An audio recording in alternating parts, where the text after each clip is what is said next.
యోగి అంటే నిష్కామ కర్మయోగి అంటే తెలుసా? అంటే తన యొక్క స్వధర్మాన్ని ఖచ్చితంగా పాటిస్తాడు.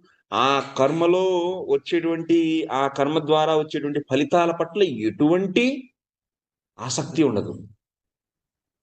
అంటే ఎంతో విలువైన ఫలితం వచ్చినా సరే అటు దాని పట్ల ఎటువంటి ఆసక్తి ఉండదు. మళ్ళీ ఆ కర్మ చేసేటప్పుడు వచ్చేటువంటి సుఖ దుఃఖాలన్నిటినీ సహిస్తాడు. అలాంటి స్థితిని కలిగినటువంటి ఆ అంటే జ్ఞానం అనే అగ్ని ద్వారా ఏం చేశాడు ఆయన? ఈ యొక్క కర్మని నశింపజేశాడు. నీ శరీరం కాదు, నేను ఆత్మ, ఈ యొక్క శరీరం ద్వారానే ఈ కర్మలన్నీ చేయబడుతున్నాయి.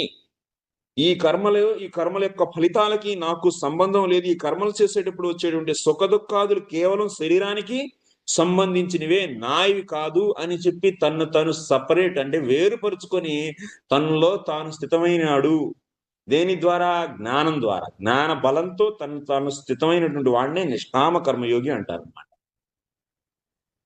అటువంటి నిష్కామ కర్మయోగి కూడా అంటే జ్ఞానం అనే అగ్ని ద్వారా ఏం చేశారు? ఆయన కర్మని దహింపజేశాడు. అంటే కర్మ బంధనం అనేది ఆయనకి ఏమీ ఏర్పట్టలేదు. ఒకవేళ